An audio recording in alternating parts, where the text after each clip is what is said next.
Hello, my name is Denise Wynne, and I'm hoping in the next few minutes to convey a bit of my enthusiasm for the course that I teach, which is called the Therapeutic Power of Language. And I do feel very enthusiastic about it because language is so key to everything we do as human beings in our communication with each other, obviously. What I think is perhaps less well realised is that very often loose use of language can result in our communicating something we didn't intend with outcomes that we certainly didn't want. Maybe the best thing is if I give you a few examples of this. So, for instance, let's imagine somebody at work has produced a report for their boss. Maybe it's the first one they've done. They're really on tenterhooks. How's it going to be received?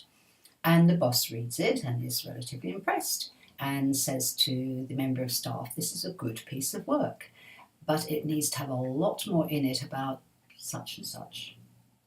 Now, the person who wrote that report is not going to hear that it was a good piece of work because they won't hear anything that came after that but.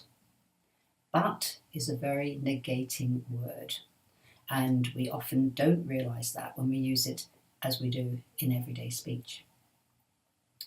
Or let's imagine perhaps that we met somebody and they're telling us about something awful that's happened to them, some really dreadful experience. And we want to show that we're empathetic and we say, oh, I understand what you mean. But it's very unlikely that we do. We don't have an absolute understanding of what's going on for that person. So that could be quite alienating. Or perhaps that person is telling us whatever it is that's gone wrong or difficulty they're having in their life, and we might say something like, oh, I know someone else who went through something like that, or they had a dreadful time, this is what happened to them. And we think we're showing interest by saying that, but what we're actually doing is cutting off the person who was trying to talk to us, who was trying to offload their own difficulties to tell us about them. So these are the kind of things that can happen a lot. Or it may be that as a colleague or as a parent, even as a friend, we might say to someone, well, if I were you, I'd do such and such. And the instant reaction in the person listening may be, well, you're not me. The course is going to be covering all sorts of ways that we can actually learn to communicate better. And in the human givens approach, the use of language, good use of language, empowering use of language, is actually part and parcel of our whole therapy technique.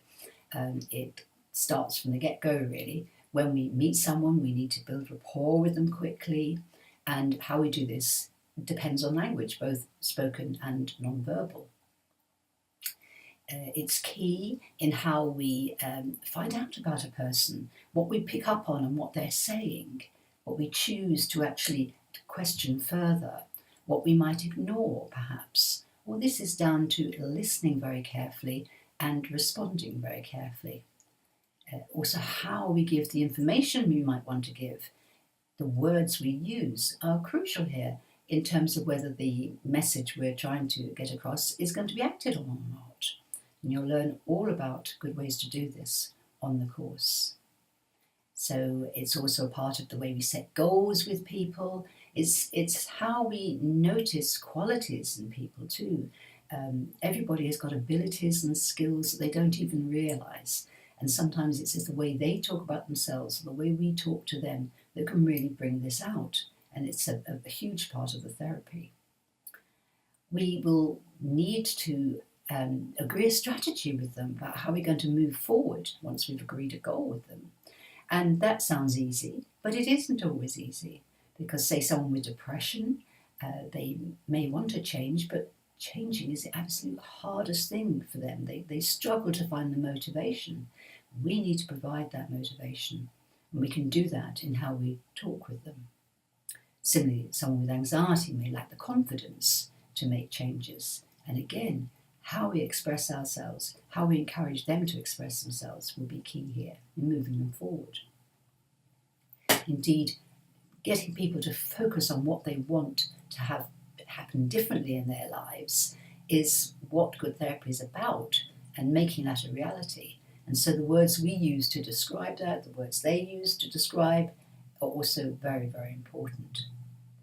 Now, that's just how we will be using language in therapy, but we can take any part of that and just use it in passing in all sorts of different situations. For instance, we may have just a moment to make a difference with an adolescent who's struggling over something and is resisting a particular idea. Or maybe somebody is resistant to having a medical treatment that would be helpful for them. Or a colleague is having difficulty coping with the behaviour of another colleague. All these kind of situations, we might be able to just say one thing, maybe even in passing, that can really change their perspective if we know how to use language well. So that's what you'll be learning on this course. I do hope you will choose to come. People very commonly say not only do they learn better skills for themselves in their work lives, whether that's as a therapist or elsewhere, but also it has an effect in their home lives too, and their family relationships and friendships. Because as we know, when we are emotionally involved in something, we often just spurt out something that we really wish we hadn't said. So being more aware of the power of language to help and to harm can really make all the difference. So I do hope I'll see you on the day.